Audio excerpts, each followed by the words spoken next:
Hello. Today we're going to be talking about what is simultaneously the easiest and most important maintenance that you can do on your car, and that's changing your oil. It's very straightforward, and with a few simple tools you can do everything yourself, and in just a few oil changes save all the money that you would have spent on taking it to a Jiffy Lube or something like that. All you need is some cardboard here that I recommend putting under your vehicle as like a drop cloth in case you get any drips. An oil catch pan, some paper towels or rags to make sure you keep clean, some hand protection, some rubber gloves or what have you, a funnel for pouring the oil. Some channel locks is my tool of choice for removing the old oil filter, but of course you can get an oil filter wrench or several other tools of that nature. I find this is the easiest and most versatile. And generally speaking, you should be able to unscrew it with just your hand, but sometimes shops will screw them on there tighter than they should be. I have some 5W30 oil here for the Buick Rainier. As you can see, I don't go for the fancy oil. I just go with the cheap Walmart stuff. And you ask 3 different people, you get 4 different opinions on what's the best oil to put in their car.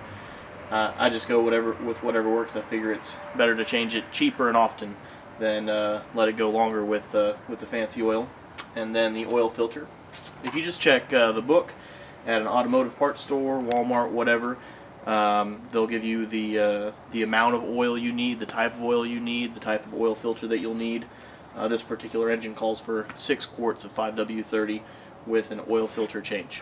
Then you'll need just a wrench to loosen the drain plug for your particular vehicle, so you'll need to know what size that is. It might be anywhere from a 14 to a 19, somewhere in that range.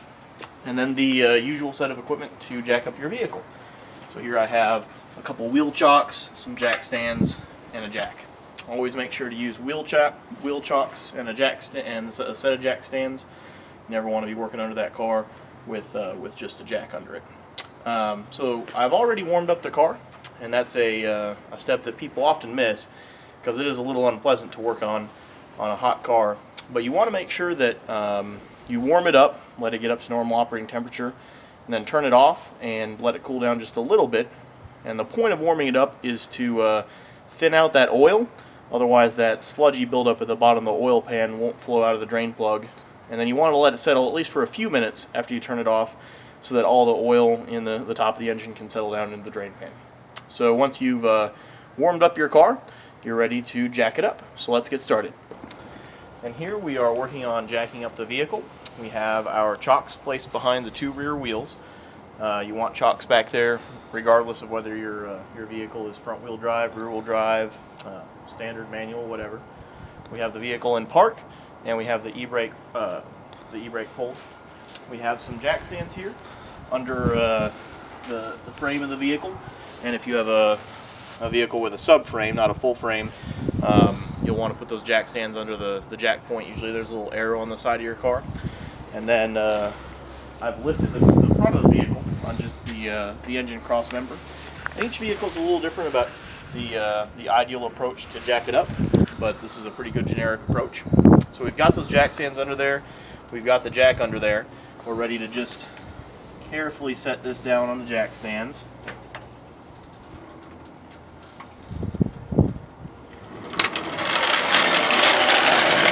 And you don't want to jack up your vehicle too high, because if you jack it way up and you're draining the oil, wind can catch the oil as it's draining and blow it around. It's harder to control. You just want plenty of room under there to work. So we're just going to give the vehicle a good shake test, make sure we're ready to get under it safely, and put our drain pan, our drop cloth, and all the other tools that we're going to need in place and get ready to pull that drain plug.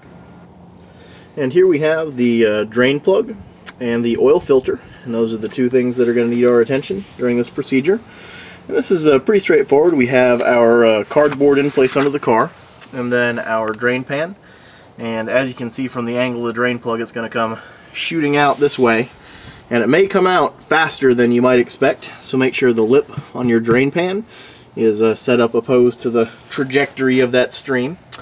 And it shouldn't take much force to loosen up this drain plug, but again, sometimes those Jiffy Lube guys will get it on there a lot tighter than it needs to be. But just break it loose with your wrench, Yeah, this one is pretty tough. There we go. And then just loosen it the rest of the way with your fingers. And this is where those gloves are really going to come in handy. Oop.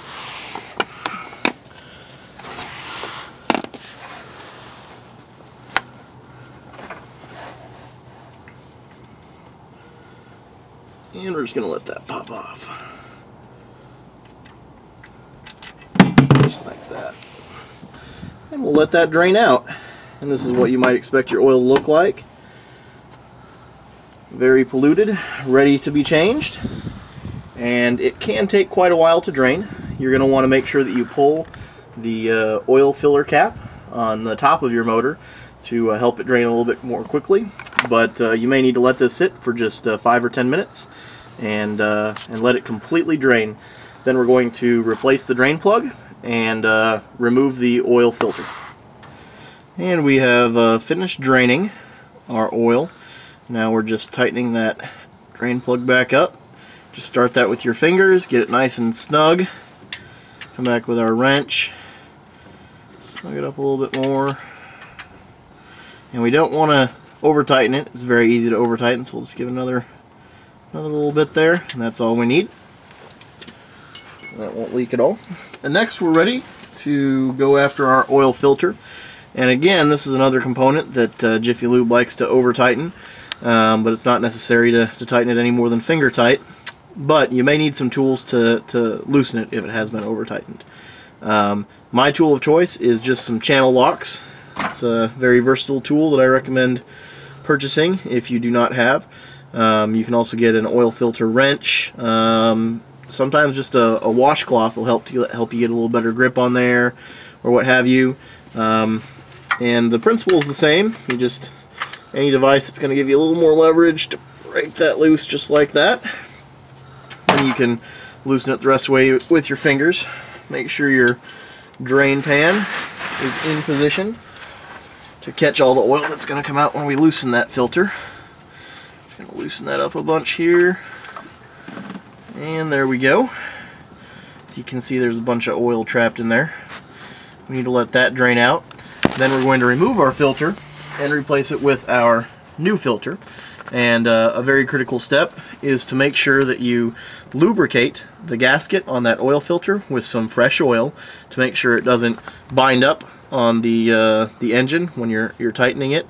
And then also, when you pull off the old oil filter, make sure that there isn't that the old gasket doesn't stick to the engine. If you end up with two gaskets piled on top of one another, they won't be effective and it will leak. Now we have our new filter installed, and we've just got it finger tight, but that is more than sufficient if you've got some strong fingers anyway. And we're just going to come back and clean up some of this excess oil here with a paper towel or shop rag or whatever you've got handy, so we don't get some extra drips in our driveway.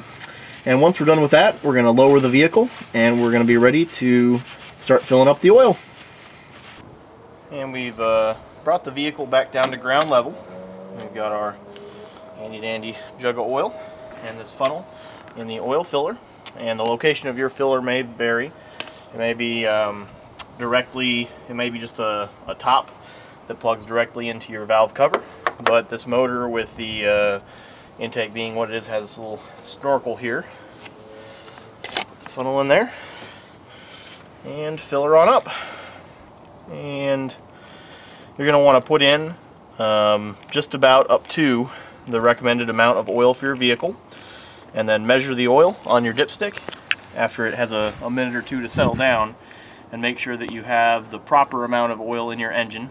Every now and then when you drain the oil, for whatever reason you may not have a complete drain, and you want to make sure that you don't have too little oil, but you want to make sure you don't have too much oil.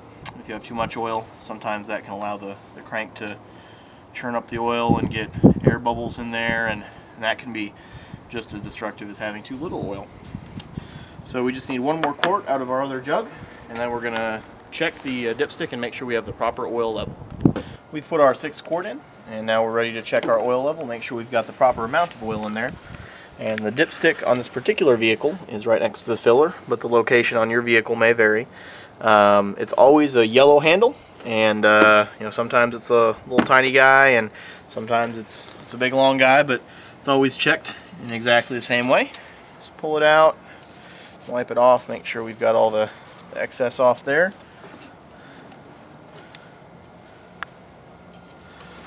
Thread it back in all the way to the top. Then you're going to want to make sure that the oil comes up to the cross hatches there, and if you have too much oil, you'll see some oil back here past this little bend back here, and it looks like we have perhaps maybe just like 1/8 of a quart too much or something like that, but it looks like we have filled it to the proper level. And that's pretty much it. All you need to do is pour your drained oil back into the container that you got your oil in, which we do in exactly the same way as filling up the fresh oil. And we want to advocate environmental responsibility here.